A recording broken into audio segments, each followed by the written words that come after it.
Go. Hey everybody, we're about to get started here. We have 30 minutes, by the way. Okay. I mean, it's gonna happen in the middle of podcasts. Oh, I know. I'm just informing. I just want somebody, if somebody's watching live and they're gonna be able to obviously. Who's watching us when they can watch something? Yeah, but the interesting stuff isn't happening for 30 minutes, right? So I don't know what's going on in the FanDome right now. I missed it. What's going on? There's the DC FanDome is like a streaming event DC is having today, so they're like showing off trailers or clips and concept art. Oh, no, there's plenty of people that aren't gonna watch. I'll put it this way: there's a good chunk of our fans that probably don't care. Yeah, I'm sure. But I just want when does DC put out video games? I'll put it that way. Well, they showed off the Batman, the Gotham Knights game. We'll talk about in a little bit. I want to start the show with that. And then the Rocksteady is going to show off their game, which is going to be apparently a Suicide Squad game. Just tweet me if like the trailer's dope, or if there's a gameplay. I don't give a shit otherwise. He's like, I'll catch it whenever. That's all. All right.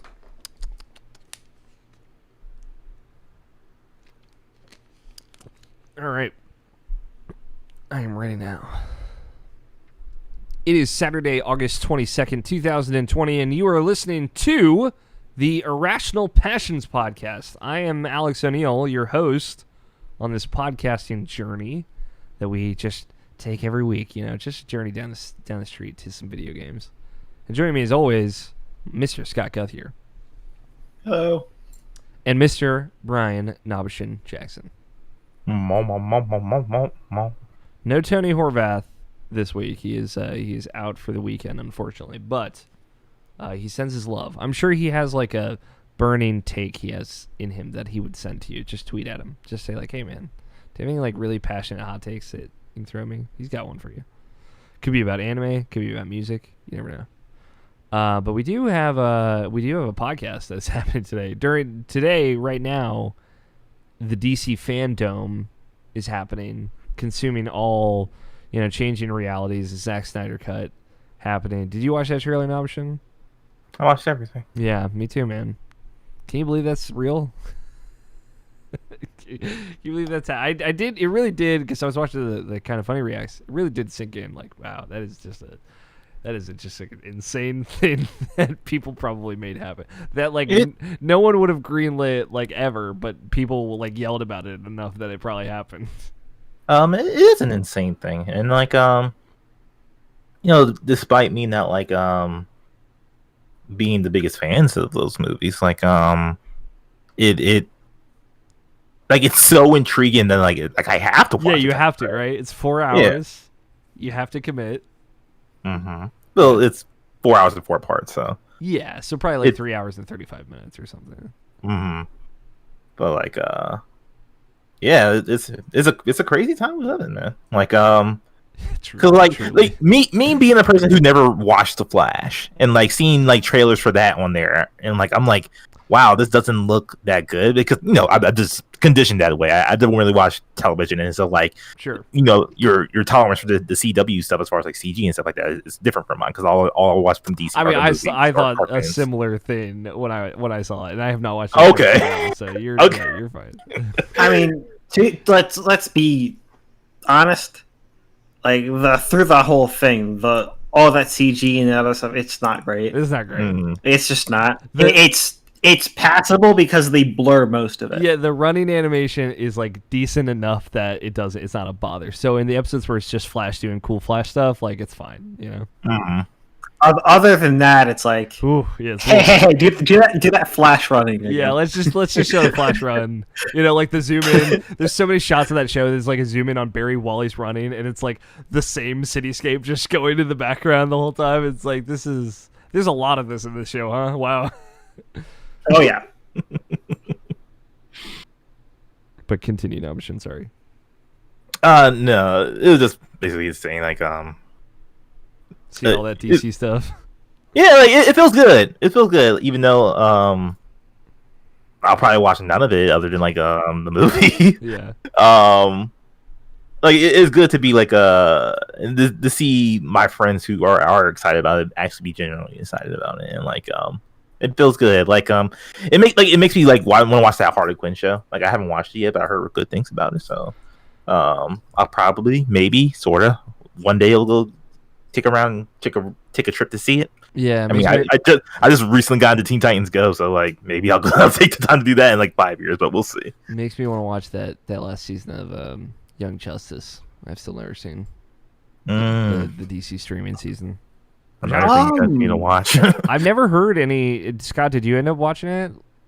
I'm not entirely sure because I didn't know that was the last. Is it the last season? Like the show's over? I assume so. It was like I'm pretty sure that when I watched it, that either wasn't the case or like because it's not that good. I really like Young Justice because I'll put it this way: first season was really good. Yeah, first season's stellar. Second season's like okay, I'm on board. Yeah, I was into it. The time jump and everything. And then the third one after that, same thing. Yeah, so I guess it would be the fourth season. That they did it like they revived it on because it was canceled. They revived it on the DC streaming service. And I never that's what it is. I never that's heard. Why it's only on that thing. So you would have no other way of watching it. I've never heard anyone say whether it was like good or bad though. So I'm just curious. That's probably why. Yeah. Because like recently, it's the Harley Quinn thing has been popping up, and that's because it's on other streaming services now instead of just being strictly on that DC Universe app. So I watched about 4 episodes of that, and it's nah. Yeah, I don't know if it would be your thing, Scott. To be fair, I don't know. It definitely would not be my thing. I don't think I'd like Harley Quinn. I've like never said this ever, but I've been thinking about it a lot lately. And she's largely just okay. So many people love her, and I get it. Like I do understand to some extent. So many people also love Trevor from GTA 5. Some people also like Genus. No, everybody loves Genus. Go play Tales of Symphonia. You need to understand that joke. But yeah, she's fine. I don't think I would like her independent of the Joker. Like I like her Joker Batman, like the trio dynamic. So that's why I didn't see Suicide Squad. I had not seen Birds of Prey. I've not watched the Harley Quinn show. I don't really care to. I feel like I would maybe like Birds of Prey. No, I'm just thinking about because obviously I was with Harley from the beginning because I watched the anime series. Yeah, so no dunking intended here. It's just my. Oh no, you're fine. It's just that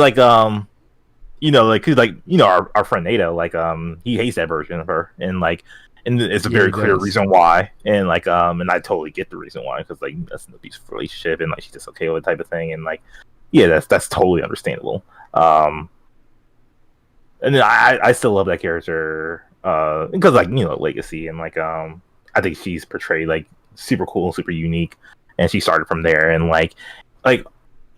every iteration. Let's get to the show. I'm sorry. Well, the reason we brought this up was I wanted to get.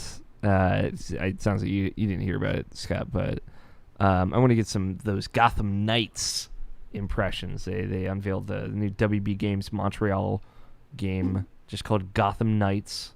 It seems to be its own Bat universe, separate from the Arkham games, but maybe in the style of those games. Honestly, seeing it now, because we got to see some gameplay today, it seems less like those Arkham games than I think people anticipated. It doesn't even have a combo meter that is visible when they showed the game. So that was tell you what I like about the Arkham games. This is the first thing I noticed. How'd you feel about it, Navishin? What'd you think? Thoughts, excitement? It looks really good. It looks really, really good. It looks better than I even expected it. Not that I had high expectations per se, but it surprised me how good it looked and how polished it looked. Yeah. It's really cool looking. I was very into what they showed, to be clear. Yeah. The only thing that's even somewhat of a negative to me, honestly, is just the numbers popping up because I don't really want it to be somewhat of like an Assassin's Creed situation where it's like, you know, you can do a headshot using your Batman, whatever, and like you know, that doesn't do anything to them because it's a headshot, and then their numbers have to go down. Like ever since you said that to me, like that kind of like makes me think about that like constantly now. It's like there's like a number popping up. To be fair, instead again, of like picking them out. They did it dirty in Assassin's Creed Odyssey, but they did it totally well and fine in Assassin's Creed Origins. It sounds like that's where they're going back to for Valhalla. So you can do that effectively. And you know, the fact that Batman works with like the silent takedowns, like in the stealth sections, like there's difference between like combat enemy encounters versus gun encounters. I'm hoping it won't be as much of an issue. Yeah. But it seems like it's gonna be more numbers based. I will say like also I believe in Assassin's Creed you can like turn the damage numbers off, and you can in a lot of. Well, I'm pretty sure you can in this too. So I don't think that'll be an issue. But like I said, it looks super fun. Like I'm into it. I'll definitely like to play it by myself at first, but then like you know, maybe I'll expand to do some co-op. It looks surprisingly really good. Like as far as like the cooperative experience and how it works. Like I guess I never really thought about like the Arkham series doing that. Well, I guess I did with Arkham Knight because like they did it so good with that. But like you know, it did exactly this in the fucking multiplayer for Batman Arkham Origins. This is the WB Montreal team, and they were like, "We've got something here. Let's put this in single player." And I was thinking about that while I was seeing that demo. I'm like, man, these guys were building to this whole time, and I think they just had the wrong in that climate of video games in like 2012 2013, like it was like you need to have multiplayer in it, you know. But I think if they did that game today, it would have just been like you're gonna have a co-op campaign or have co-op as an option. Like imagine playing a whole game as Batman and Robin today, like it'd be so great. So yeah, when I saw that, I was like, this is what they wanted to do probably from the beginning, and it's awesome. But which Robin? All of them? Yeah, you're Robin, and Robin. It's the 4 characters. God, that'd be great. It is 3 Robins, to be fair. Jason Todd, Tim Drake, and Dick Grayson are in this game as playable characters. And Batgirl. I don't know why you'd ever play anyone but Batgirl, though. I think she's just the coolest. Dick Grayson for the Night Staff. Yeah, that's fair. I can respect that. But yeah, so I was also really into it. I thought it looked very good. I thought it looked better than I thought. Because I wasn't expecting it to be co-op, honestly. I thought this was going to be more of a kind of straight-laced Arkham-style game. And obviously it's very different, right? It's more RPG. There's leveling, which there was before, but you didn't really tie a number to it. You just kind of got skill points every 10,000 experience points you got or whatever. So that stuff is surprising. Honestly, like, because I've been playing the Batman games this week, and I'll talk about them in a little bit. But they like go back and forth, like especially Origin. I know Origins was Montreal, but Origins City to Origins tonight, like they vacillate back and forth between the idea of doing like a full RPG kind of skill tree system, and they never fully commit to it. Especially like Arkham Knight is so close to that, so I think it just makes complete sense to just have levels attached to the games. Like I would, because there are levels, like you level up, but it's like it's a different type of thing. Yeah, there's no number. Number attached to it, right? Yeah. Mm-hmm. And enemies do get stronger and do more damage and stuff. So presumably they are leveling, you know, in some way. There's just no number attached to it. You're not seeing numbers come up. So them, I think, just committing to RPG, like we're gonna just lean into it. We're gonna do RPGs. There's probably gonna be skill trees, multiple skill trees for different things, or them to actually translate the skill unlock menu to a true skill tree for each character. Loot and equipable items, it sounds like, will probably be a thing for each character. And I'm fine with that. Like I think that makes sense for that game. And it was cool seeing in that trailer, like we see and the gameplay they show later, we see like Barbara in 3 different outfits, like 3 different progression, which tells me maybe like either that's customizable equipment or whatever, or as the game goes on they like update their outfit or something. That would be really cool. I was into everything I saw. I was honestly into the idea of like playing that game co-op with someone who's like a huge Batman fan that knows all the shit would be so fun for me. Like as a first experience. So I'll see what I can do for that. But yeah, It was cool. I'm here for it. I'm leaning into the RPG. If it's as long as the Arkham combat is pretty, like the melee combat is not fucked with too much, and as long as WB Montreal figured out the kind of jank that they were missing in Origins and translated to as good as it feels in Night, then yeah, I'm here for this. Yeah, like I said, like it really looked like as good as Knight's single player co-op, as you would say, like when you had like you're working with Catwoman, did you combos together, and like it looked as fluid as that, and I thought that really impressed me. Honestly. Yeah, that was a great moment. They showed it multiple times. They actually showed it in the gameplay too, to show like when two players do that together, it's really cool. So I'm very, very into what they showed. I'm glad that it seems like they waited long enough and they had something special to show when they did. So good on them. But that is a story for another day. 2021. Dream big, live big, Batman. Step into the night. Was that what the tagline? Become the Batman. Become the Knight. Or be the Batman. I can't remember. That was Arkham Knight. I think they had a tagline for it. I think is it, you talking about the tagline for this game? Yeah. I think it's Step into the Night. Oh yeah, I don't have no idea. I didn't hear it. Yeah, it was like at the end of the trailer. It's fine. So let's just do a little housekeeping here real quick, and then we're gonna talk about video games. I promise. Technically, we already did, so I delivered video game talk very quickly. A couple things went up on irrationalpassions.com, which is a video game website that you should absolutely check out. Scott White wrote about Fight Crab. You guys heard about Fight Crab? I feel like Scott got here. This is like a U game. Is that... I saw something about this, and I was like, this is one of those things where I watched somebody play it, and I was like, yeah, I'd never touch that. Yeah, I think it's a thing that you play for 5 minutes, and you're like, all right. Because it's like, you look like a real crab. Yeah, it's a real-ass crab.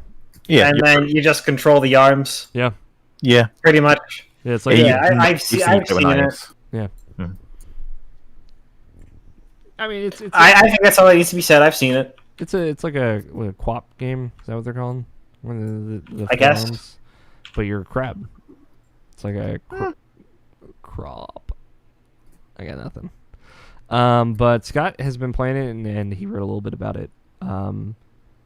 Fun, but short-lived. I think is kind of the takeaway. A lot of viewpoints went up. If you haven't watched, we were doing these videos were especially easy for us to do during quarantine, but we were sitting down just playing a game or talking over a game to give our impressions. If you're familiar with the concept of a giant bomb quick look, let me tell you, this might seem familiar. Not to belittle it, I sometimes we put in our own little flavor to it, but a couple of those went up this week. I sat down with Mike Burgess and we played some Rogue Legacy 2, the early access for that, which was super cool. I had purposefully held off looking at gameplay of that until I could sit down and talk with him about it, and so seeing the art style and everything in front of me was really, really cool. And I also cut together some B-roll, and Jarrett, Scott White, and I talked about Mortal Shell, which also came out this week, which is a cool Souls-like that is, it's $30. It's a little bit smaller. It's got a lot of different things that it does with the idea of being a Souls-like. That I was actually pretty surprised by, and I think Jarrett does a really good job of showing off almost all of those aspects in the viewpoints that we did. So check it out. And I edited it, and I never edit anything, any video. I've done a couple of these, so you should watch them. So those are on YouTube. That's it. Let's talk about video games now. I'm free. I've freed us from housekeeping. The great housekeeping golem that haunts this show. Scotty. No, I'm sorry, Scott. I don't mean to tease you and then take it away. I'm going first. But Bug Fables. I know, but Bug Fables can wait, all right? But hold on. Can it wait if you play Bug Fables? I haven't played Bug Fables, unfortunately. Fuck you. I know. That's fair. I did deserve that for many reasons. I played some video games this week. I want to talk about them before they all slip out of my mind. You could write them down, you know. I do. I'm the one that writes them down. I forget them if I don't, and I still forget. You know, like that one week I forgot the Control DLC. The other week I forgot. I almost forgot that I played the Avengers beta this week. It was gone, and then I like remembered it in a last minute thing. Maybe when we were talking about Batman. But so I played some video games. I want to say also, speaking of the Control DLC, I'm like thinking about like all the games coming out next week, and then I'm gonna be the guy that stays up till midnight just to play the AWE expansion. That's all I want to do. Is that next week? That's next Thursday, man. AWE? AWE is the name of the second expansion for Control, which could stand for Altered World Events, and it also stands for Alan Wake Expansion, because we're going back, baby. Bright Falls, let's go. It also spells aw. Aww. So, video games. I talked about at the top, I'm very excited about the Batman announcements today.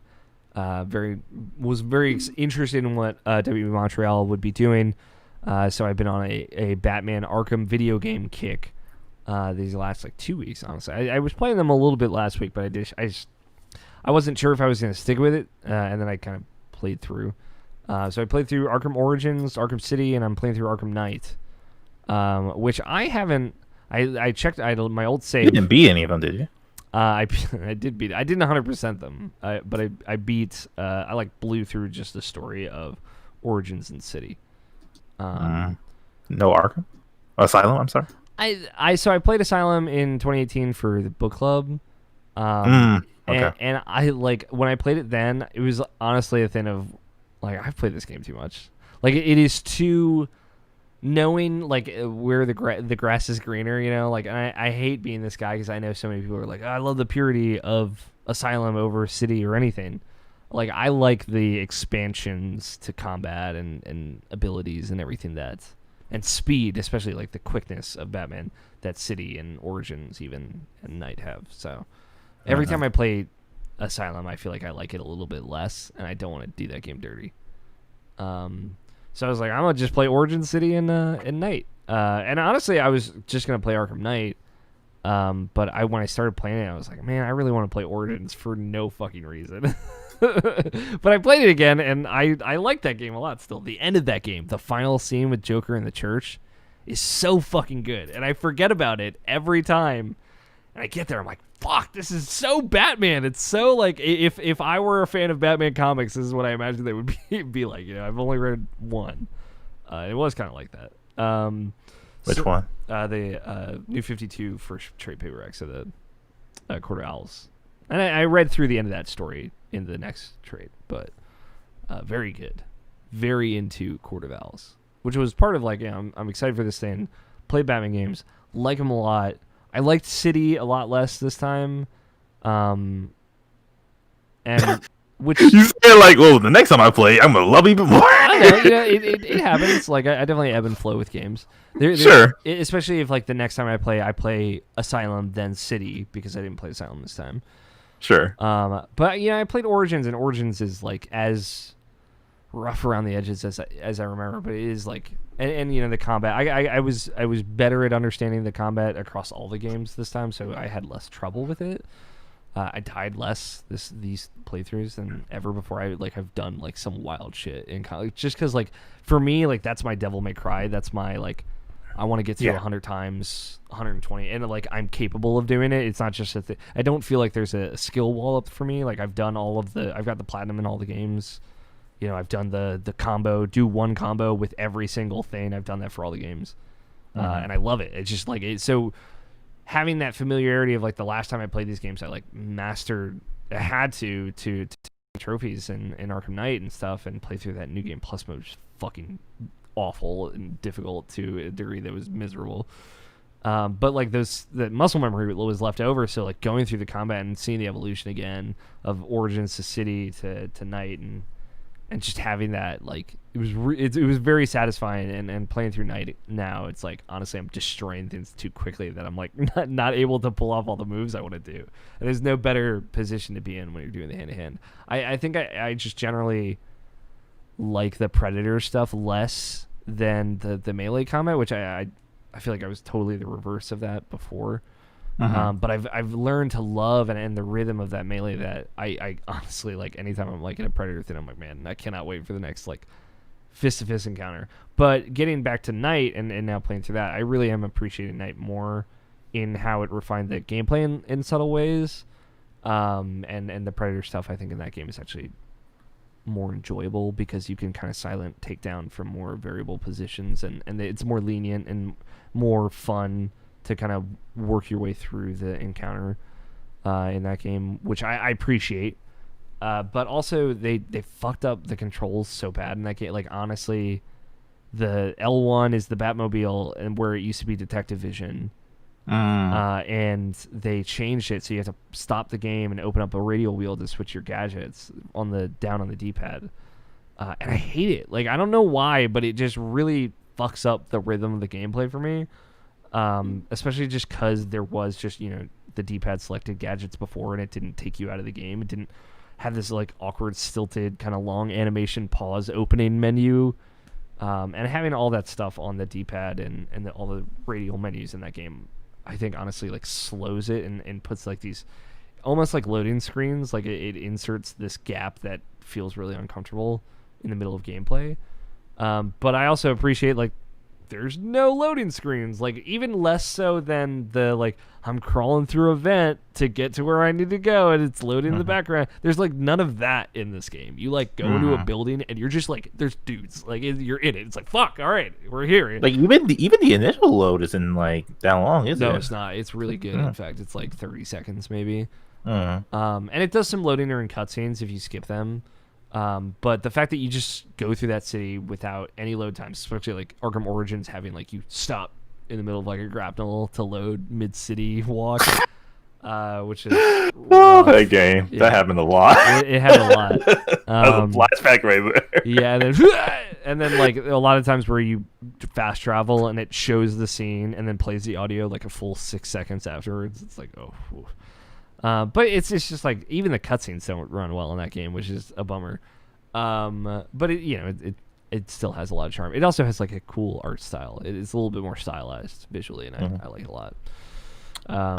So I know like with Barry, like that's like one of your favorite video game series from the last generation, bleeding into this one of all time. I would say, I don't talk about it a lot. I feel, and I owe it to the people out there to know how much I love the Arkham games.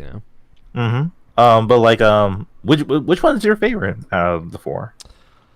I said City for the longest time. Since you tempered on it, I just wanted to know where you're at. Yeah, part of me wants to just say Origins because like I want to be that guy. I want to be the hipster Arkham guy. But that's not true. Like in a lot of ways, it sounds like you're saying Night now. But the other thing I was going to mention about Night is like I hate how much like bullshit. There's so much bullshit that they just like injected into that game. Like, oh, you got to this new island and now there's like mines that you have to disarm, and also there's mines on the other 2 islands that you haven't even seen yet. Oh, you got here and now you have to chase down these and do these really weirdly long driving chase sections to take out these 5 armored trucks or these 8 armored trucks. It's like, oh, there's towers in the city. There's 30 of them that you have to take. I'm like, 30 of them? Holy shit. Oh, there's 28 of those mines. Oh, there's like 27 flying drones that you have to glide to and take down. I'm like, there's just so much shit in this game. And it's like so much open world shit. It's like, clear this checkpoint, do a stealth encounter here, blow up these relay. It's like, just go here, scratch this box, go here, scratch it. And it's like, Arkham City had 2 of those side quests, and honestly it was like destroy the Titan containers, which was Bane's side quest, which was lame, but it was like the only one that kind of had you go here, destroy this thing. Sure. And then all the other side missions involved characters or like things coming at you or like different things, and Night has that as well. It has both. It benefits from both. It's just like all of that just bullshit is lumped in with all of the Batmobile as well. Of like, honestly, all of this could just not be in this game. Like you could take all of this out and it would make this game better actively. So I really don't know what to say. And it's fine. Like I think having a Batmobile to get around is fine, but it's just like, all right, I gotta spend 35 minutes in this Batmobile, like holding the left trigger the whole time as this tank scanning this fucking track for these tires for 30 minutes or like however long, you know. It's so much stuff that just feels long and slow and unnecessary and filler. So yeah, I don't know. It like, I'd probably still say City because it is like I like the story. I like the combat's great. It's still a lot of stuff going on at the end of that game. But it doesn't have like the too much filler. It has a bigger area that I think just like the art of Arkham City, like the way that city looks, especially when you compare it to Origins, which is bigger and like uses a lot of similar assets in some of the same places, like just looks way plainer. Like there's so much color. Every building has character in Arkham City. It's just so much love and care into that world. So yeah, I'd still probably say that. They're all good though. I'm trying to remember the open basically Gotham City of Arkham Origins, like, because like when you go through City, you see like you're just like hit with Easter eggs like almost every turn, every like corner you see there's an Easter egg, and especially night as well. Like, was there really much of that in Origins as far as like when you like go out? Cause I just can't remember off of the top of my head. There's not a lot of that outside. I think like City was cluttered outside, but like keep in mind Origins had like it didn't have as much Riddler shit as City did, but like it had 10 Riddler packs in each section or whatever, it had 200 of them. But then you also had little 10 relay points in each area that you had to hit with Batarang, and then 10 anarchy symbols that you could only see with detective vision that you had to scan with detective vision, and then like 10 of another thing that you had to break, I think, in each area. So it's 40 Riddler things in each area, and it's like Jesus fucking Christ. So I like, for it having so little visualness like into the world and not having as good art direction, I think, and concept art or concept of what that city would look like stylistically, it had way more densely packed like boring collectible stuff in very generic puzzles and whatnot that we had seen before. So it just like depreciated the value of the world as a whole, and it was also like almost twice as big as the Arkham City world, which is just a lot. It was maybe too much, but like, you know, I like Arkham Origins starts with you going to Blackgate prison, right? So you don't even start in Gotham, you're in Blackgate, and that you have a lot of really cool indoor sections. There's a lot of great Easter eggy moments and stuff, and like they're bringing in Black Mask, who's such a great early Batman character, but you know, introducing the Joker through him. But you know, Black Mask's still in that game. He still has a whole side mission stuff that he does. He's still great. You should play Blackgate, man. Take the bullet. Play Blackgate. I thought about it, man, but man, that just sounds like a probably miserable experience. I'll be right back. You're good. A couple other things, just like checking off the list that I played. I played A Short Hike. I don't know if you've heard of this game, Scott. It was popular on the personal computer platform for a while. Nintendo had an indie direct this week. I don't know. It's cool. It's a cool game.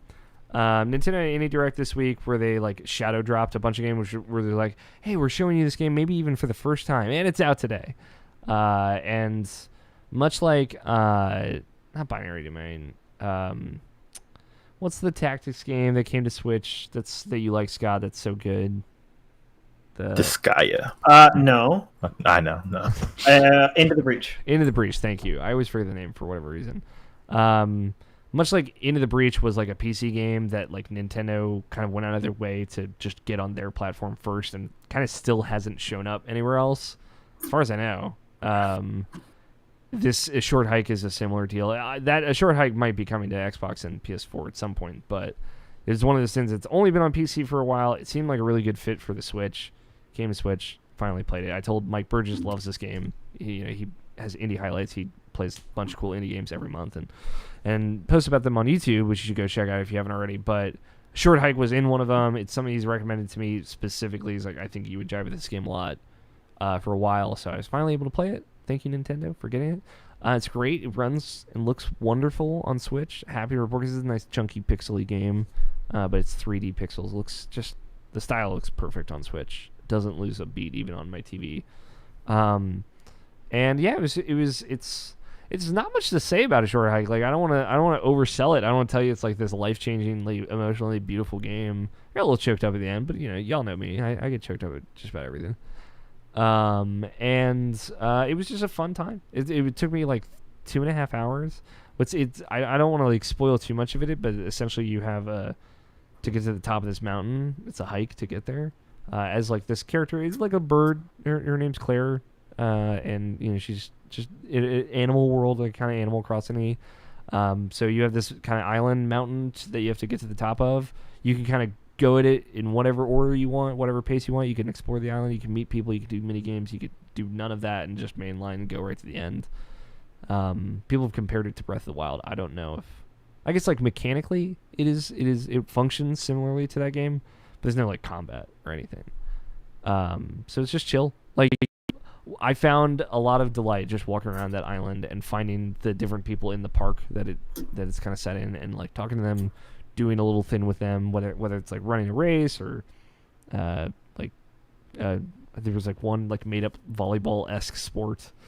Just driving a boat around. Like a kid really just wanted to ride in a boat for a while and do a ramp, which was really funny. Learn how to fish. It's like it's cool. It's cool how they just have like these things that you can do if you want. And you just kind of briskly take your time with it. So I definitely recommend it. I think it's like $8 on Switch right now. And it's just, if you need a nice, relaxing game, it is totally that. I need you to do me a solid and tweet at it's Van Aken. Yeah. And like just say, hey, I played a short hike. Because like oh yeah, he likes that game a lot as well. Yeah, he's been on an island as far as like appreciating that game, and he hasn't really had much of anyone to talk to. Yeah, that much of it, so I know him. I think he would appreciate it a lot. Yeah, I know him and Mike have talked about it a little bit before. But yeah, that's a good call. I also, speaking of very chill games, I also played a little bit of Spiritfarer, which is very. I'm like trying to take my time with it. I'm not necessarily like in the right mood for this kind of game. It's way more. I've talked about it on the show before. I previewed PAX. Got to sit down with the art director and really sink into it, and kind of really understand what they were going for with it. And yeah, it is more getting into like the final thing. For folks that don't know, he plays essentially Charon, the guy that rows on the river Styx, takes people to the afterlife. Only you're Stella now. Chloe. You're Stella now, and she has a cat named Daffodil who's just adorable. And you are now the Spiritfarer, so you got to take people to the afterlife. But the spirits here got some shit to settle out, so you go around, do side quests for spirits. Then when they're ready, you help them pass on. Which I have not done yet in the game. I've played like 6-7 hours of it, and I've not passed on anyone. And no, it's gonna fuck me up forever. Because again, emotional person, and also like this game's about loss. It's about accepting loss and moving through it. Very, very timely release for me, and I'm looking forward to playing it. But I'm trying not to rush through it. So I played a little bit. It is way more like build and manage like this boat, and plant crops and grow crops over time, and do side quests and do ambient things than I thought. And I knew there was going to be a lot of that. They kind of told me as much when I got to preview it, but seeing it in action, it's a little bit of a slow burn, and I'm just trying to take my time with it. So I don't have too much to say about it. It's very cute. It makes me feel tons of feelings.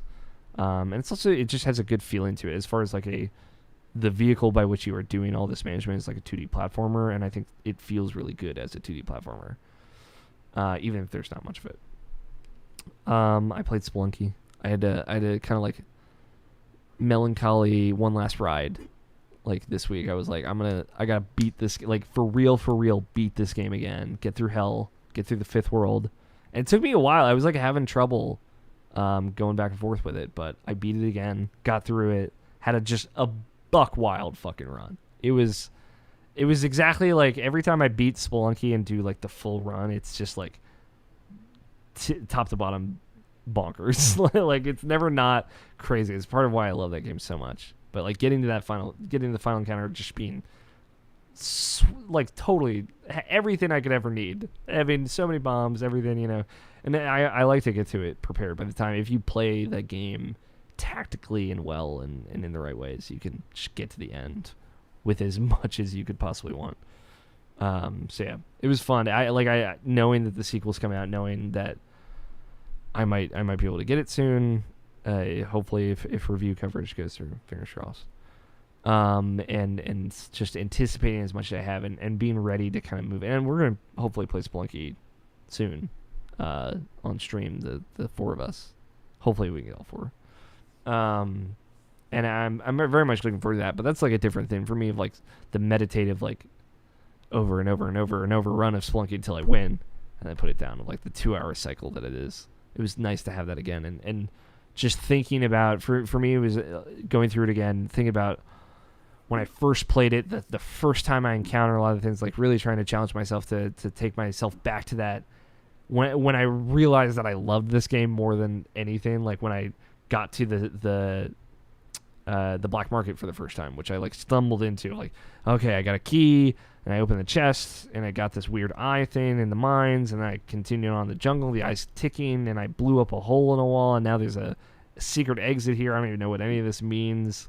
And I go in there, and it's like, welcome to the black market, and it's like tons of shops, and there's like a special $50,000 item. I'm like, something is up with this item. This is way crazier than I ever thought this game would be, and I love it. I remember like the moment that I found that was a total surprise to me. And it was just, I think it was the moment that game clicked and I fell in love. So I'm looking forward to having that moment again with Spelunky 2. September 15th is so fucking, it's like 3 weeks from now. It's so close.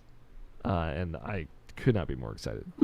So I played the Avengers beta, which came to everybody. It was public. I forgot to play it last weekend. I missed it. I just just got distracted by other things and didn't have a chance. Didn't play any of the multiplayer stuff. I have like zero interest in any of that, honestly, especially after having played it. But I'm gonna be honest, y'all, I really liked it. I was like way into it. Did you play it at all, Nabishin?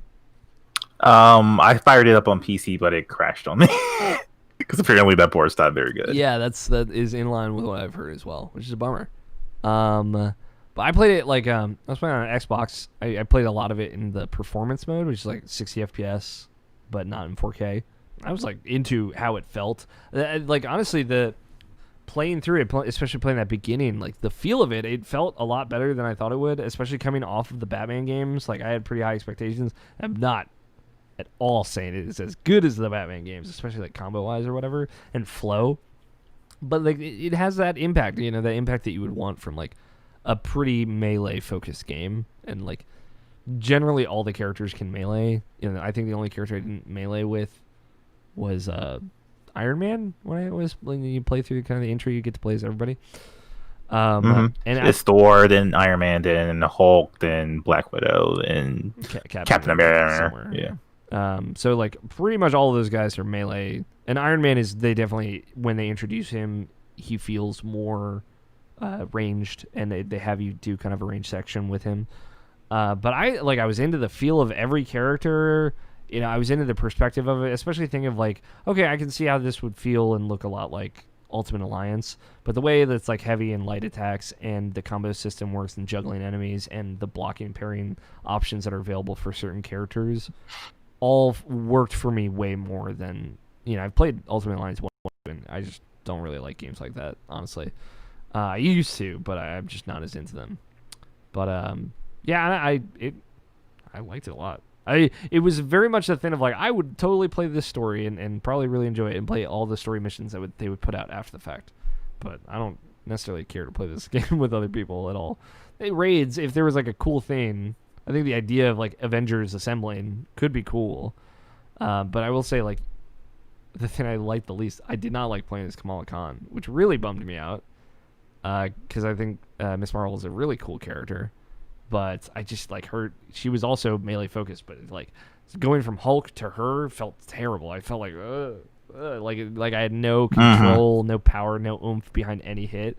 Especially Hulk can like grab dudes, hit dudes with dudes. Felt awesome. Very much scratch that ultimate destruction itch. Like I love that game. That was like one of the first games I ever 100%ed. You know, And it was similar to like the Batman games. I learned all the combos. I learned how to fucking tear that car in half and make it into boxing gloves. You know.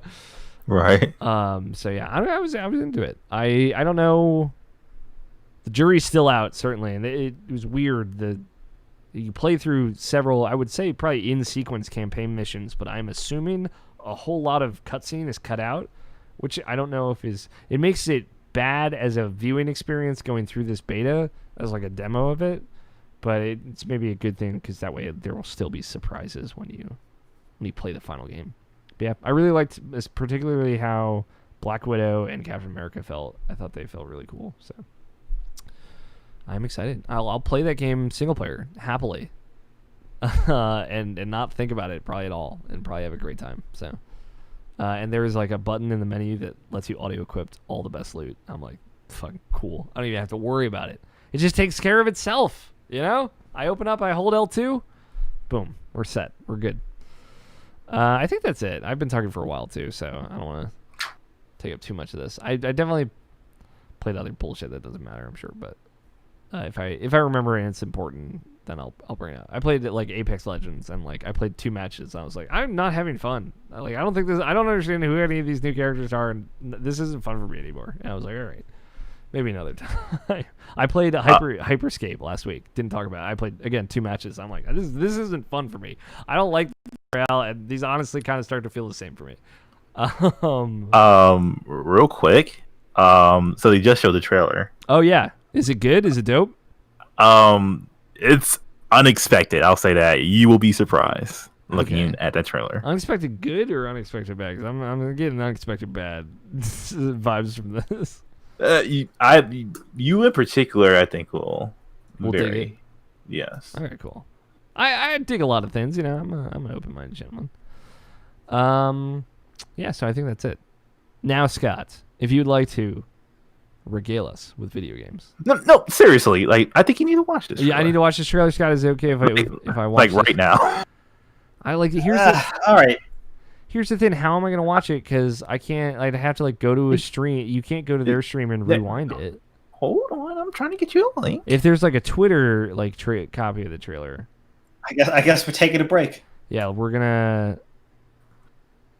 I got like I just got the email that we were live, so it was a little delayed on that one. No, we've been live this whole time, but all right, here you go. Email went fine. Well, we'll just do a quick live reactions. Me, hopefully thinking this trailer's cool. There you go. Enjoy. Where'd you send it to me? It's on in Slack. Discord. Discord. Yes. Oh, wait, give me the. I can't pull it up on my computer because fucks up the stream. But I can take that and send that to my phone to this. All right, I'm watching this. We're gonna live. I apologize, everyone. Oh, it's 4 minutes. Jesus, this is a substantial trailer. Yeah. For the podcast people, we're on break right now. Yeah. Yeah, it's all CG. So, okay, but yeah, you'll get a sense of what that game is. I'll cut around this in the podcast. Sprainiac? Okay. Oh, I heard about like a comic that this could be based on. That involved Brainiac. That sounded kind of cool. That made sense why you would have to kill the Justice League. Like Brainiac turns Justice League against the world or something. Where the hell are you? I'm going in.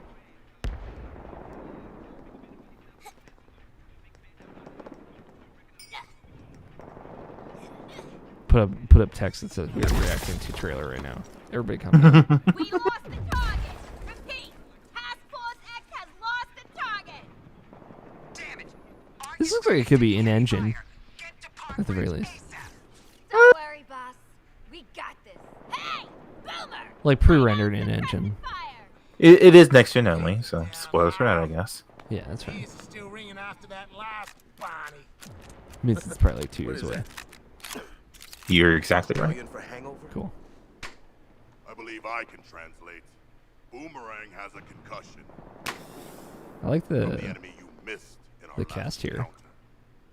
I'm not really paying attention to the voices, but Those teeth are sharper than your eyes, Shark Man. I never Never miss. Never miss. Yeah, we bloody know. You never shut up about it. Task Force X. Alpha target is in the open. Get your asses to the Metropolis Grand Hotel and engage. honestly, like visually, this reminds me of Sunset Overdrive Mmm. in a weird way. Does it now? Does it now? Are they gonna start like jumping on shit? Does it now? Totally. Is Insomniac secretly making this game?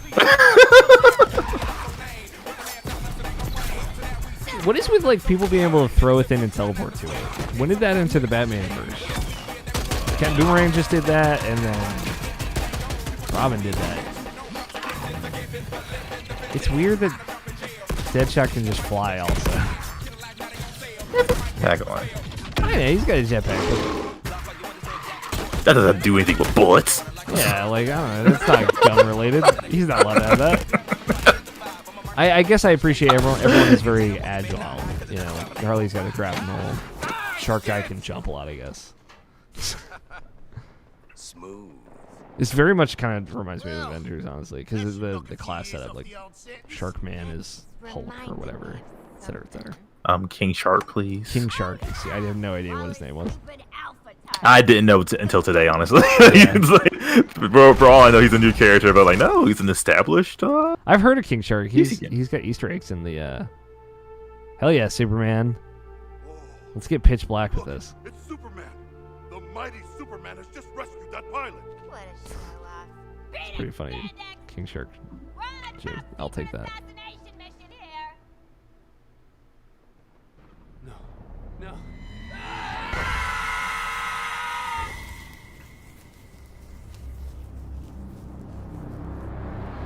He turned that guy to dust.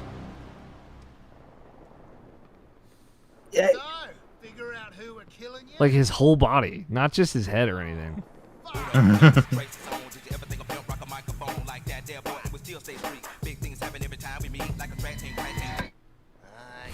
done that, Shark. Shit it with the boomerang. That's pretty good.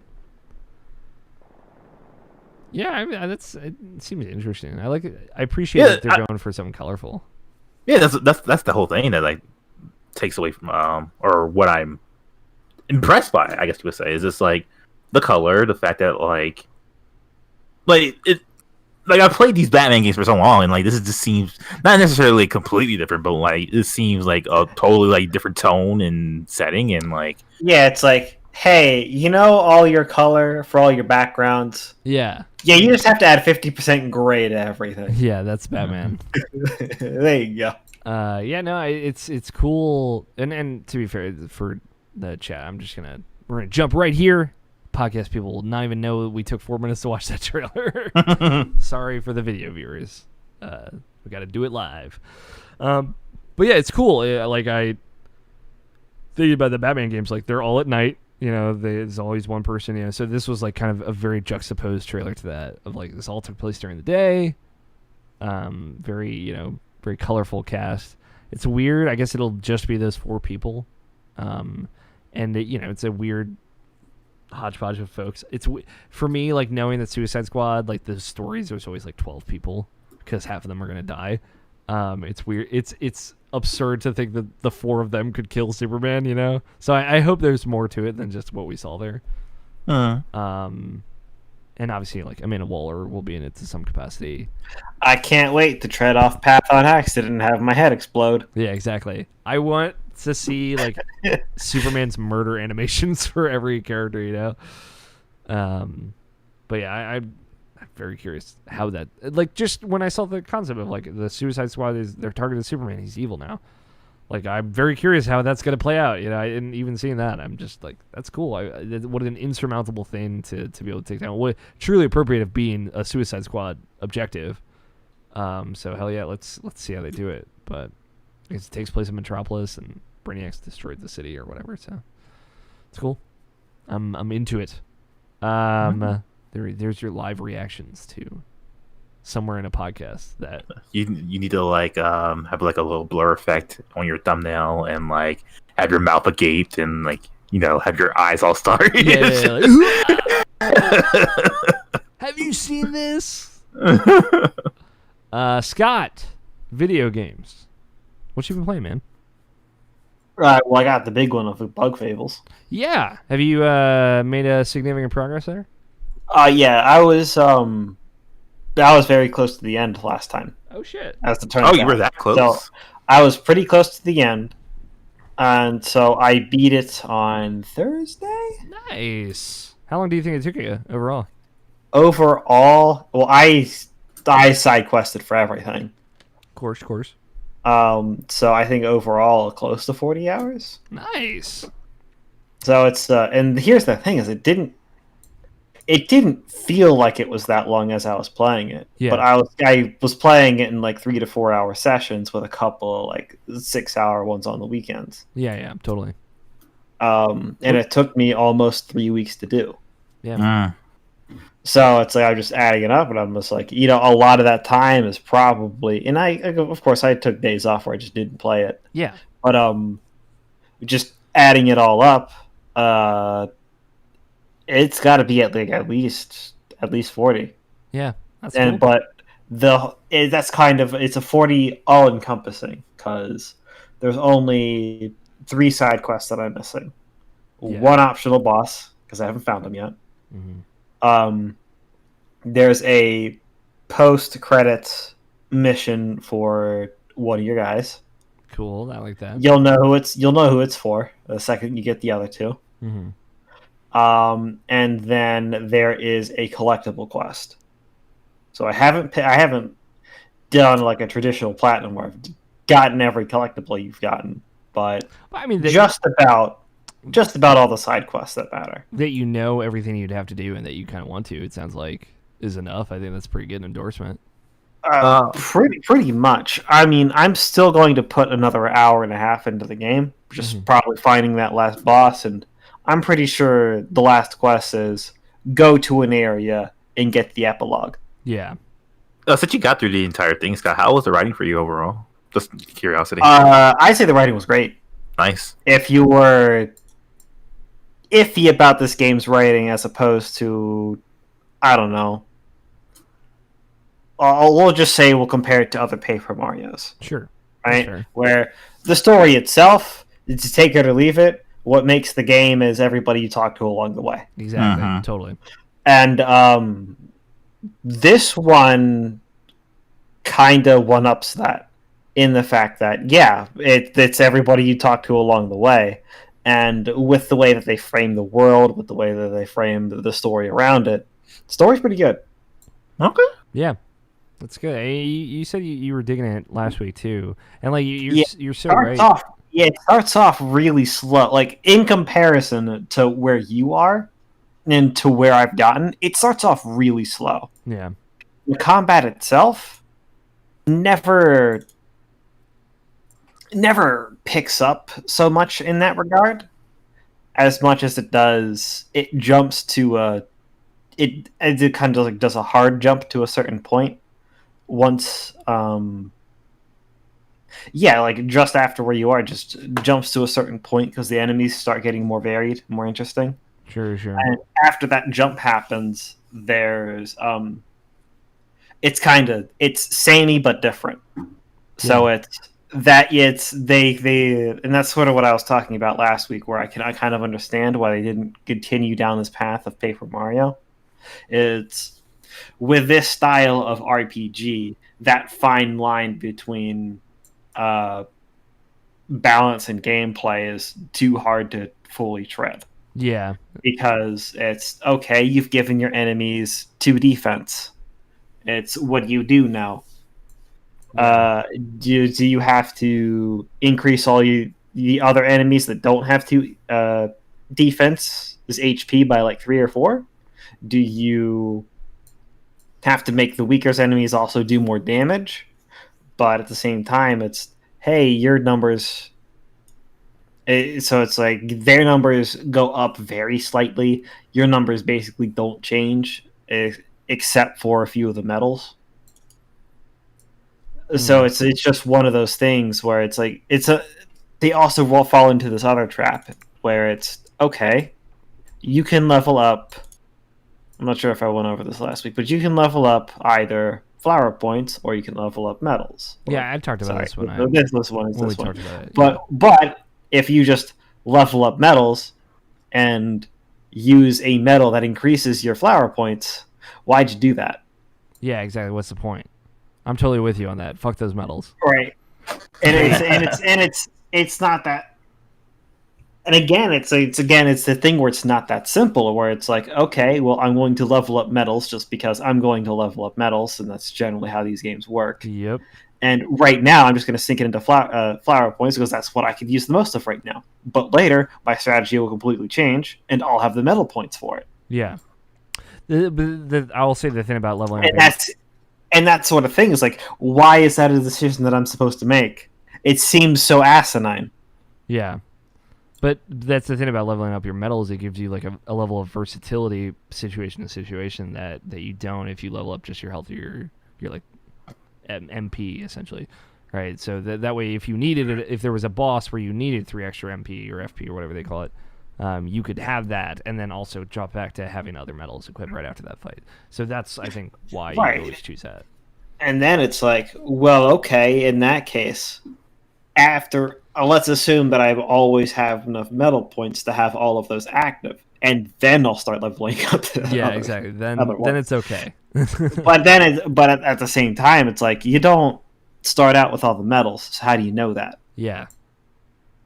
You have to. Again, it's you just keep running around in circles, and it's very hard to say. It's very hard to say how does this character progression as an RPG feel good. Yeah. And so on and so forth. And it's not a problem that's unsolvable. It's one that's difficult. It's one that's hard. It's difficult by nature of the game. Yeah. And they went through it twice. Yeah. And they were like, we're going to do something else now. Right, because I don't see them doing another game where it's just Mario and a companion again. I think they would do it one more time. Well, I mean, just like the Paper Mario style, like regular. I think they, especially after, because Origami King has sold very well, but it kind of under reviewed. I think probably to what they were expecting. It did fine, but everyone was kind of critical of the same thing. So I wouldn't be surprised if they at least entertain the idea of going back to what worked and trying to reimagine that in a fresh way. Well, that's the thing. It's that it would be the Paper Mario to 1,000-Year Door transition again, where something else would be added to throw that off. Yeah. And in this game, it's instead of having a main character and a helper, a supporter, I'll say, you have 3 full characters. Yeah, everyone's kind of. And I wouldn't put it past them to incorporate something like that, and essentially have either.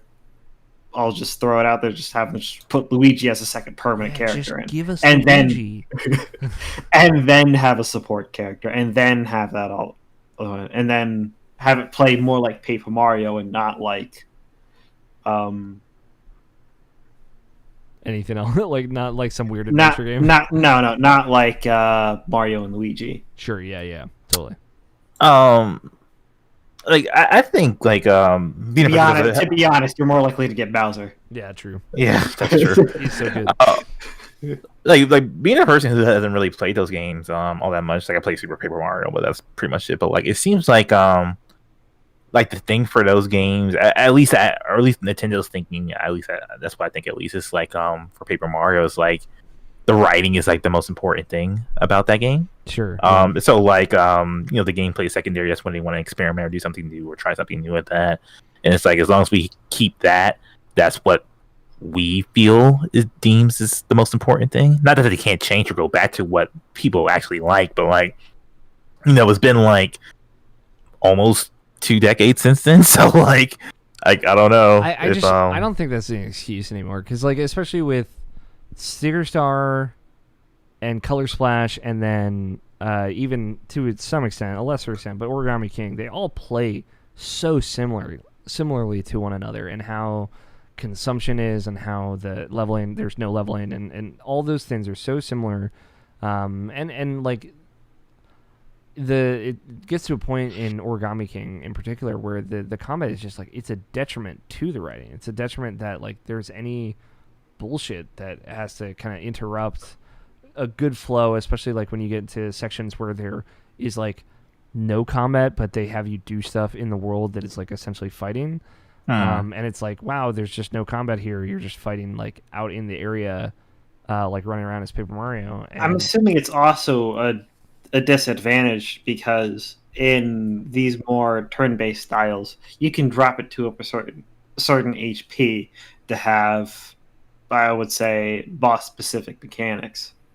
Yeah, and have writing around that. And with this turntable style, how would that work? Well, the bosses work differently, to be fair. So like everything, the bosses have their own kind of mechanics that essentially allow those things to happen again. But there's still less of it. And like I would also say, like I think all the bosses in that game are actually pretty lame. A lot of people really like them, and it bums me out because it just means I'm an island again. But like they're all, you know, in a similar fashion to, and I didn't really talk about the bosses because they're fun mechanics in some of them, but it just conceptually I think they're all so lame. In similar vein to Color Splash and Sticker Star, like they're real world objects, and it turns out you find out later that they're related to origami in some way. But it's like, you know, it's a pair of scissors, it's a stapler, it's, you know, like it's a box of colored pencils. Like that's like 3D physical things that talk and like have quote unquote personality. I just think they're all super lame. So like even though you do get banter with them, like the fucking colored pencil box calls Mario a stupid Philistine, which is very funny. I do think that's very funny. Because he doesn't appreciate his art, man. And he says that, I think, verbatim. I just like the fact that like we get these quips with like all these craft supply objects that all for some reason have New York accents. Like half of them have New York accents. I have no idea why. It just, it sucks. I think it's lame. It's so uninspired compared to like Tubba Blubba, who's like one of my favorite characters in those Paper Mario games. It was just like Chapter 3 boss, you know? Yeah, and it's like you're kind of proving like, or at least how I see it from an outsider. Like I said, my opinion is uninformed. So like it seems like that's the thing that you gravitate to. That's the thing you really enjoy. And like obviously like this other thing with the gameplay and stuff like that, and stuff you haven't had in a while. And it feels like with Paper Mario fans, like for what they want now, like it seems like Nintendo could just say one thing. This is the one thing, and it's like, okay, yeah, you not that you ruined the game, but like, okay, it's not gonna be what it is. Like you're not gonna level in this game, okay, yeah, so you're not gonna be the game that I really want, but I hope it's good, type of thing, and you know. Yeah.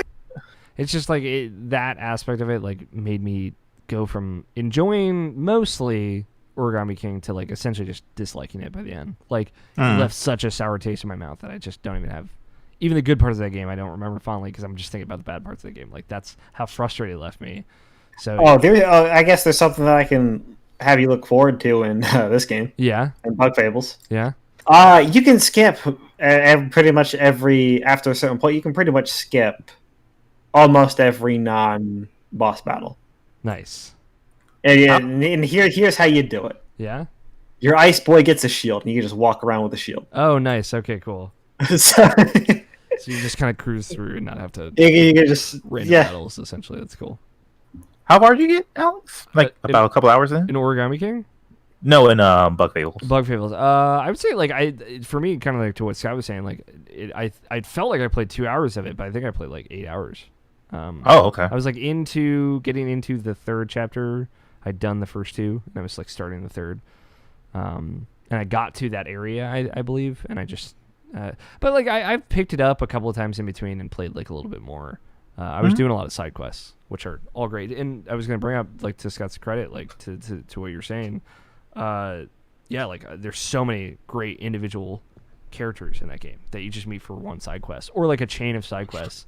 They just have so much personality. Like the first time you meet them, or you just see their character design. It's like a praying mantis with these big dumb glasses on. It's like, this guy's great. I love him.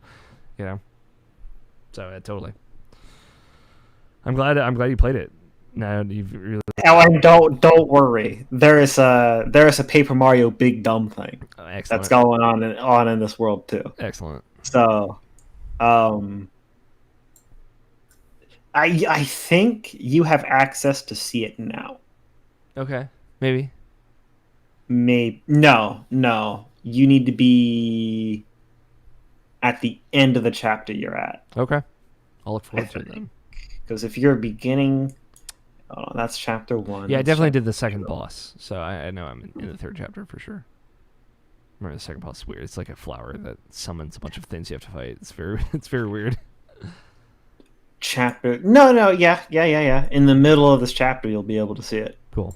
I'm definitely early on in it, so I'll let you know if I do see it. Yeah. So I'll put it this way: it seems like the game is going to end at a certain point, and then you're just a little over halfway done. Cool. Because it's like, hold on, is the game? It's one of those moments where it's, hey, listen, there's just way too many loose ends. There's way too much of an unused map. There's too many places that I couldn't go yet with things that I haven't unlocked to end yet. So there's one of those. Cool. So I like that. I like those. I think they're fun because you kind of expect it, but it's exciting. You're like, oh, I can't wait to see how they're going to turn this on its head. Yeah.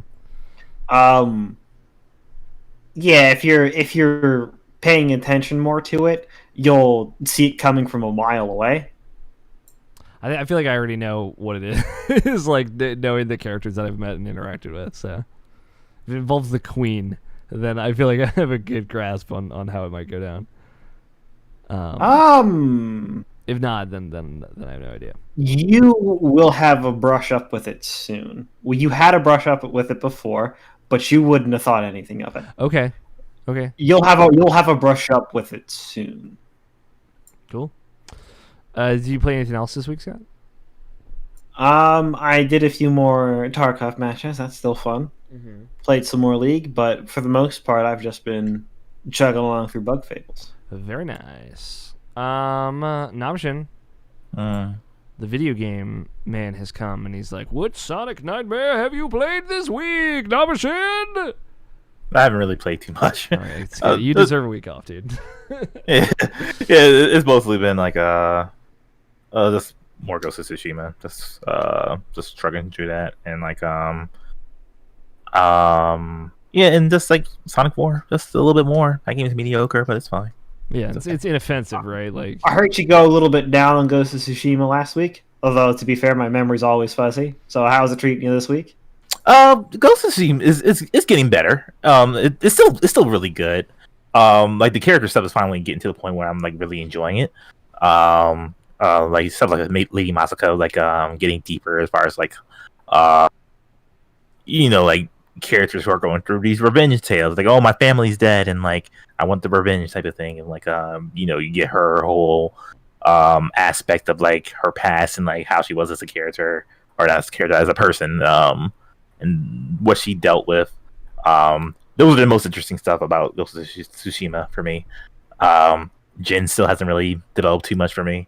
It's not gonna happen, dude. Yeah, probably not at this point. And at this point, we know it's not gonna happen. Yeah, like I said, it's a fun ass game. I love it as a game, and but it's not like it's definitely a game for me. I'm just speaking for myself. Like it feels like a game that's definitely like, oh, this is a game from this year, and like nothing else really. Sure. Like a game like, oh, I remember 2000. I remember 2020. Ghost of Tsushima came out the year. That was a good game, and like you never like really recall it as far as like the best game ever type of list, everything. Yeah, it's like Shadow of Mordor if any other good games. 100%. 100%. If any other good games came out, like that's how we would have remembered. Like, oh yeah, Shadow of Mordor. That was Shadow of Mordor. That was a cool game. It came out in a year with a bunch of great games, but it was cool. And now it's like that was the game of the year. That was the best one. That's all we got. So like of the year, but yes. Yeah. I'm trying to think with 2014, and we picked Shovel Knight, so I still stand by that. Was that 2014? Yeah, it was 2014. Because 2015 was Metal Gear Solid 5, Witcher 3, something else, I think. Yeah, Undertale. Yes, Undertale. Yeah. 2013 was. It was Last of Us, GTA 5. So. Right. So it was Hearthstone was 2014. That was the year. That was the great game trailers year of Hearthstone. And that was also I think that was our number 2. Hearthstone. Yeah, that's right. Tony Scott.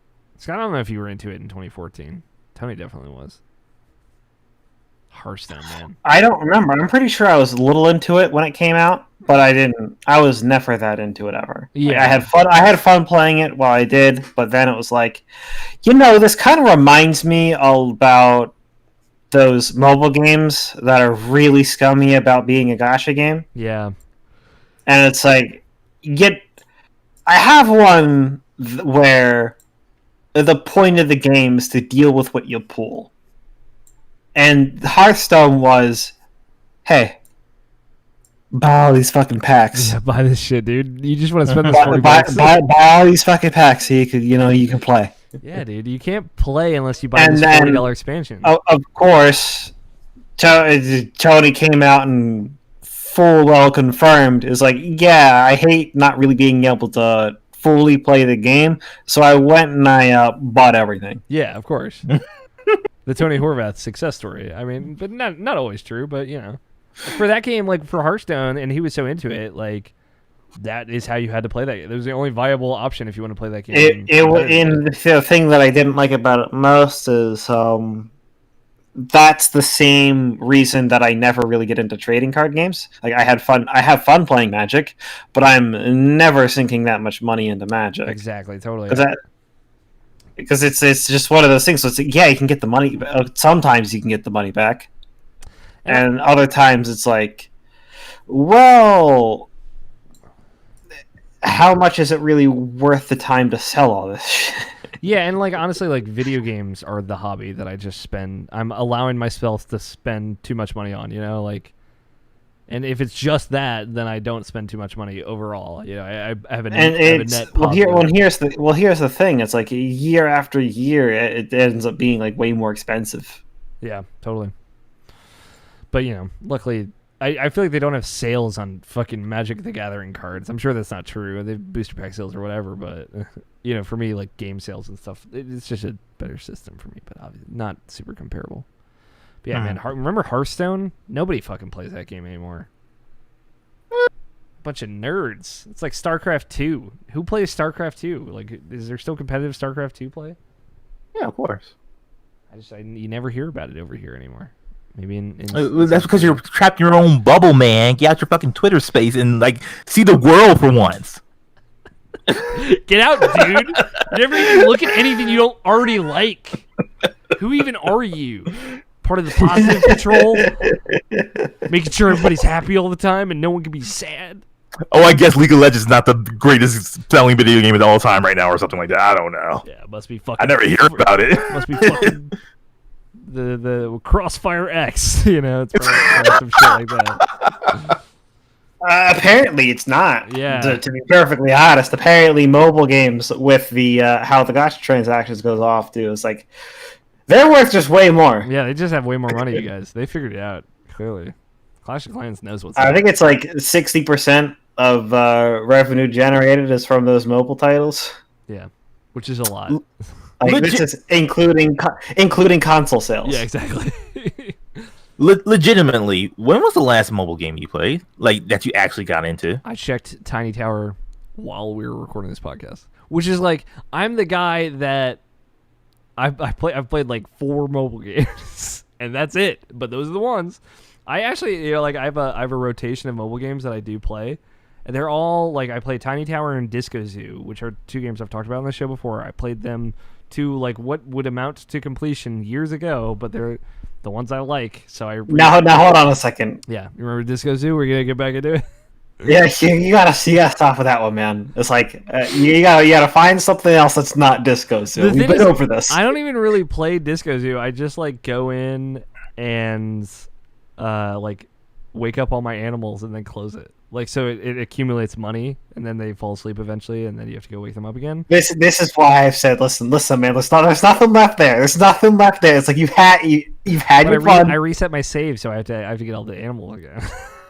You really don't. You didn't have to do. You really shouldn't have done that. I know. Terrible person. But you know, like these are the only 2 mobile games I've actually spent money in. So I bought. There's like a VIP thing for Tiny Tower. It's $20. It's normally $40, which I was like, whoa, that's way too much. I was like, yeah, I've played this game for probably like 100 hours. I'll put $20 into it. And then there's like a $3 thing for Disco Zoo. I'm like, all right, this is all I'll give Disco Zoo. You can't trust Disco Zoo with your money. But yeah, like there's the only 2 mobile microtransactions I've ever done. I did them in the last like a year ago, I would say. And I've like only I'd never talked about it on the podcast because it would be too ashamed to admit it. But now that I don't play it anymore, I had a mobile game that I played with. It's like this Tycoon Miner, I think is what it is, where it's just like it's essentially Tiny Tower where it like accumulates money in the background. You don't have to do anything, but then you use the money to unlock upgrades, and then essentially you get to a point where you prestige and restart. Like after you max out, it's like 50 floors of the mine, and then once you hit 50 prestige and everything grows in value, and you do it all over again.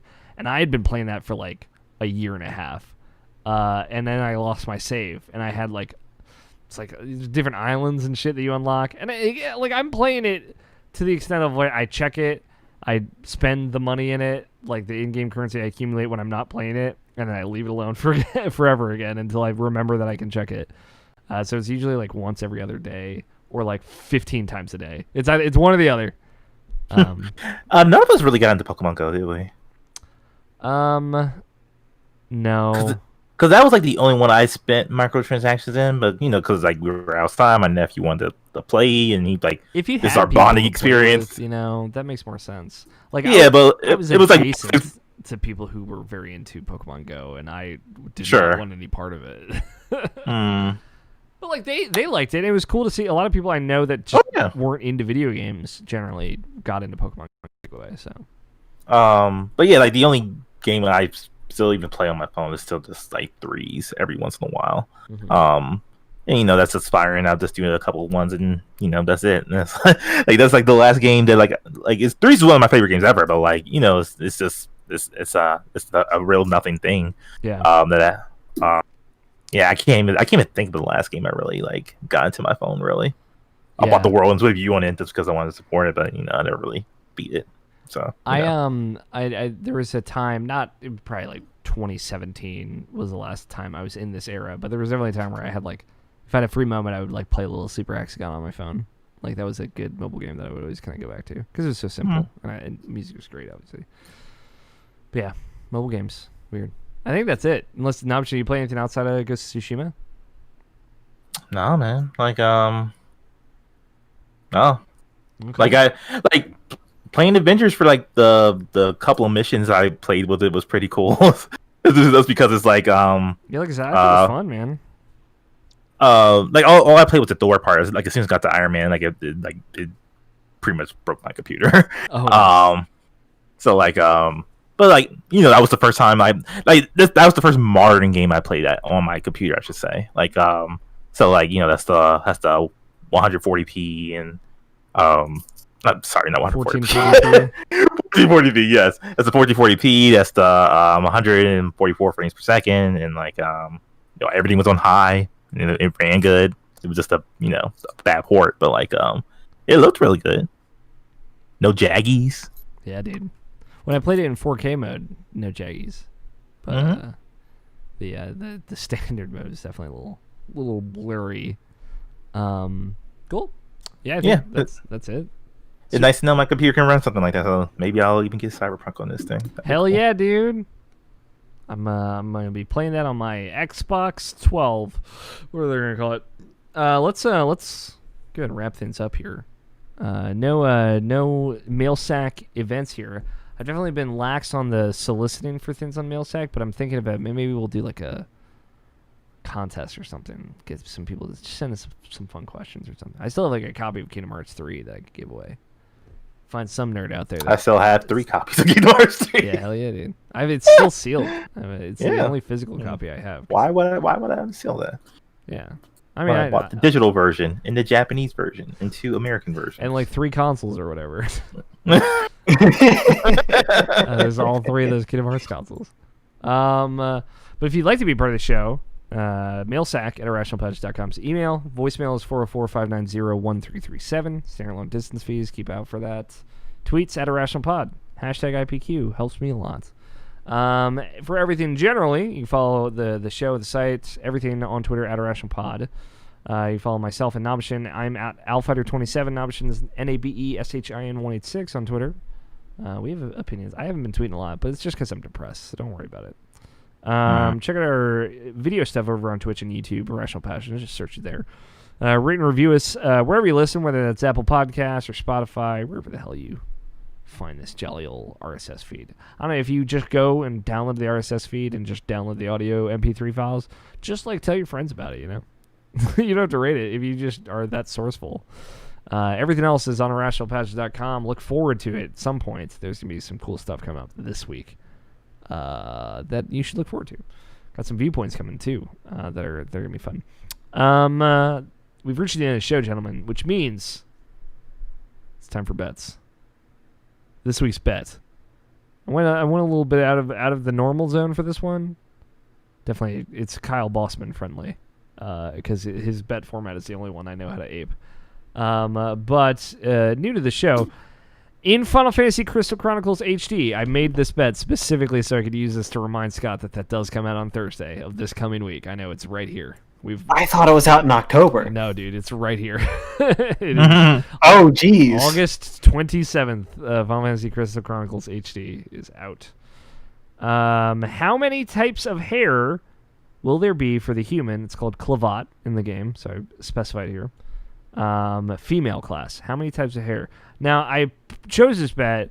I don't remember how many were in the original game. Maybe it's either between 4, 8, or 16. I have no idea. Somewhere roughly around that. In the do you remember, Scott? You have a photographic memory. Scott has an eidetic memory. He's Batman.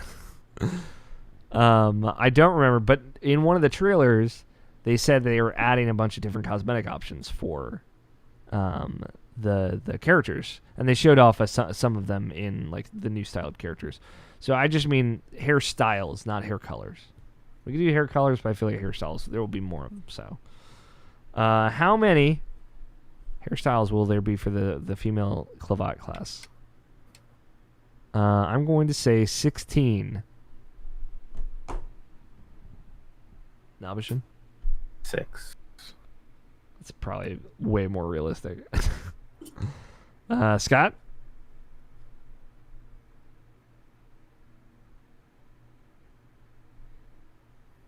A long think. I like it. Got to contemplate these things. Scott just disappears like he did last week. Was it last week? Yeah, it was last week. Yeah, when we were streaming. Yes. That's right. It was after the podcast. Are you still there, Scott? Wow. He's watching the Batman trailer. Yeah, that's right. He was finally catching up. In the meantime, we will figure out last week's bet. I actually don't know the answer to this one. I'm very excited to find out. We need to get Scott's submission for this, though. Last week's bet, how long will the third search video be for Microsoft Flight Simulator 2020 gameplay this time next week? I'm very excited. Scott said 8, by the way. Oh, he said 8. Thank you, Scott. Did he type it? Yes. Missed it. That's a good bet, though. I feel like that's also relatively spot on. All right. Microsoft Flight Simulator 2020 gameplay. That's not 2020. Whoops. All right. The third search video, too, which seems very manipulative. Is there any of these are ads? No, they're not. Okay, Gamer Ranks, Microsoft Flight Simulator before you buy. It's 10 minutes and 27 seconds. Tony said 10 minutes exactly. That motherfucker. I knew he was going to undercut me. God damn it. So that means he wins. All right, that brings our bet totals up to, I have 3 points. Nobishin has 9 points. Scott has 7 points. Tony has 8 points. I'm really liking my chances, Nobishin. Really feeling good. That I feel like October is going to be the month that I really turn things around. No, this is good. I appreciate that Scott and Tony are doing so well. I feel like they're playing really competitively this season, which I'm into. It'll be nice. I feel like we got to go back to teams. Okay, now hold on a second. Hello. Hey, Scott. Welcome back. Tony votes 0 all the fucking time. He's not playing competitively. Yeah, but he got that like right once, so I don't know. I got to give him credit for it at least. Scott, he didn't hear that? No, I guess we already awarded the winner. I know. I heard everything. Okay. My mouse was just as we were. Nobshin was asking me questions about what was it? No, I'm forgetting it. Anyway, so it's like, oh, hold on a second. Bug Fables. Not Bug Fables. Later on than that. Batman. It's before that.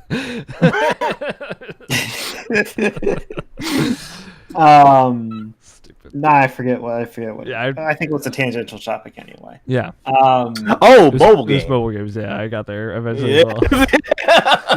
yeah, something like that. I was like, I was like, oh, hold on a second, my mouse is dead. Why isn't? It's not the battery, because I took the battery out, plugged it in something else. I was like, hold on, it's not that. So let me put this battery back in. That's an on and off switch. This should work, right? Yeah. Put it back in. It's like, no, it didn't work. Oh no. I was like, oh, what the fuck? What's going on here? So I'm like, what else can I reset? Then I tried pulling out the because it's a wireless mouse. So I tried pulling out the wireless dongle from the back of the computer. I was like, oh god, fucking damn, this is gonna take a bit, because it's just I put it. I did myself dirty. It's in the middle. It is a nub. It's a USB nub that you would essentially need. Oh my god! It's between two other things, Scott. God damn it, dude!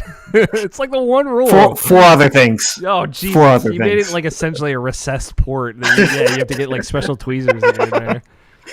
Or I could unplug everything else. Yeah, well, of course, which what you would have to do, and then full shutdown and 12 Windows updates later, you finally get your mouse to work again.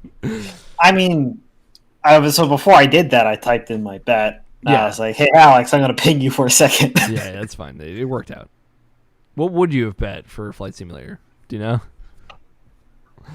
Third search, Flight Simulator gameplay, how long a video would it be?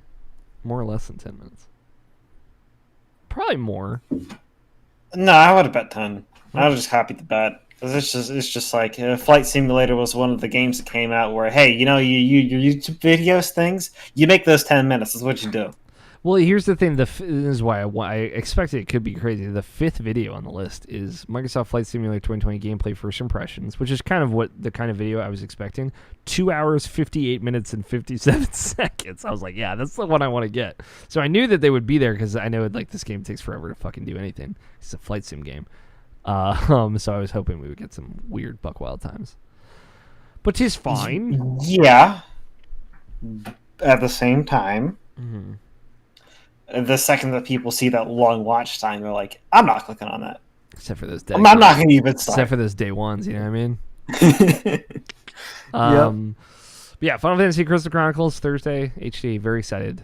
I think we're going to try and stream some of it Thursday, so I'll let you know, Scott, when we're going. We'll get a party. We'll party up. And then yeah, hopefully. Obviously, anytime you want to play, just let me know. But that's it. That's the show. Thanks everybody for hanging out, for listening. We love you all very much. Hopefully you were kind and safe and wonderful out there. Kind to everyone around you, every way, shape, and form. If you liked the show, like I said earlier, I don't ever say this anymore, but maybe tell your friends about it. Spread the love. Find a person that likes video game podcasts with a bunch of wacky people that have been doing it for way too long, and tell them to listen.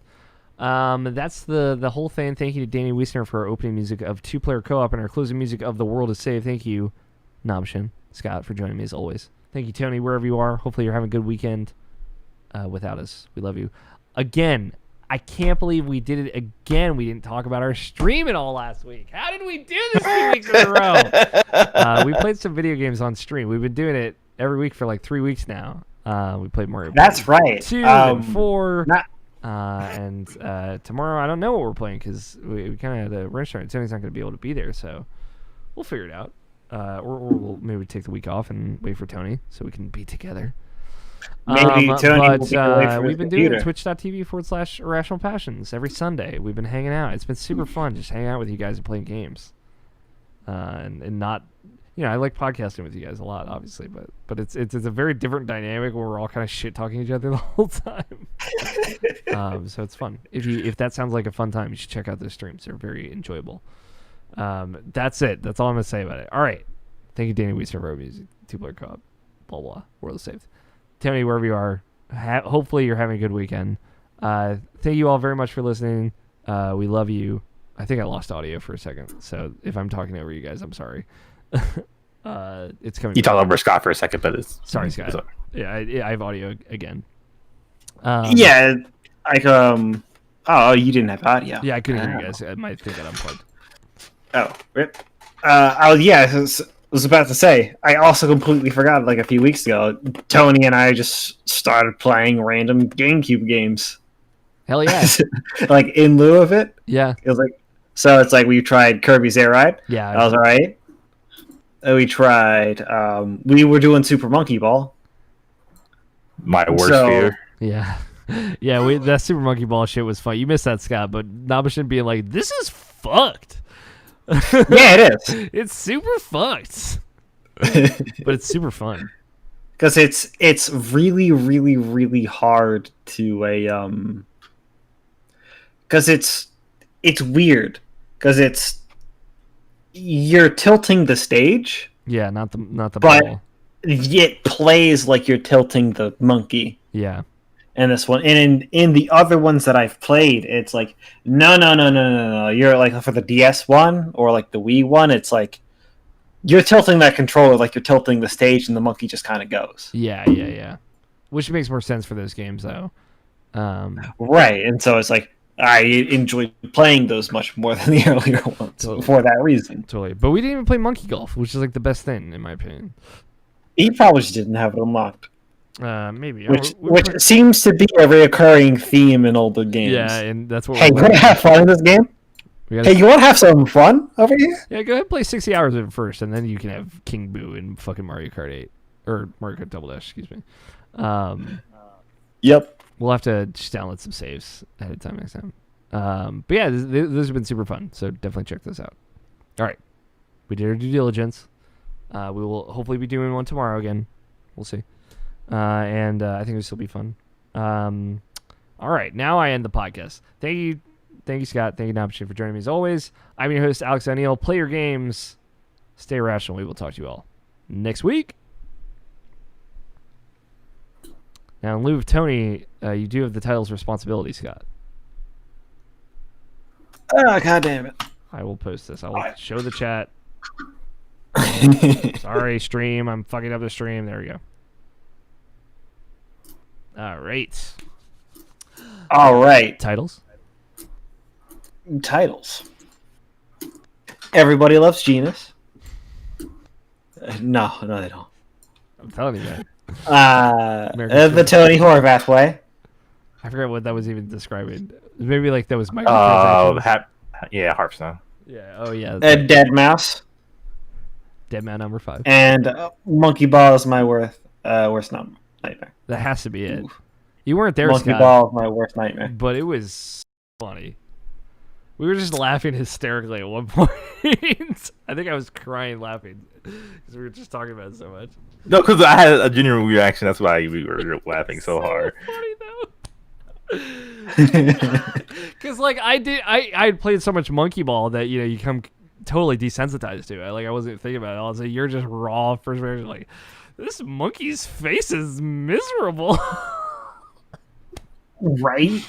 It's like you would expect it to be better than that Time Splitters 2 thing, but it just wasn't. You think like for the game designers that they would just be like, yeah, the monkeys are in on it, they're having fun, it's fine. But no, like the monkeys are looking like they're like,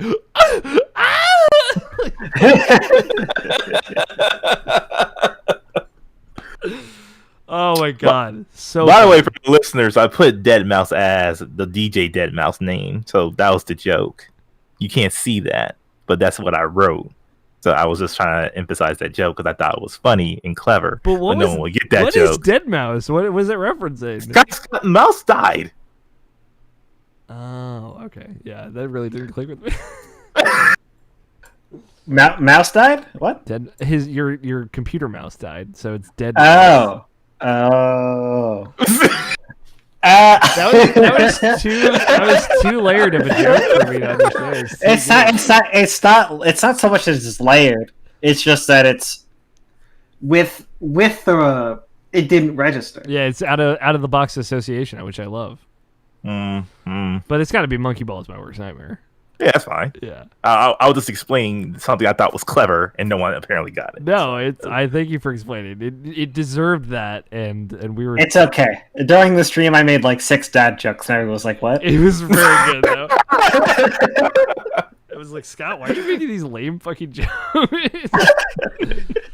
It's like, hi, hungry. I'm Dad. Like, what? Like, that was like the level that we were living with. All right, I'll say the episode number. You say the title. Mm-hmm.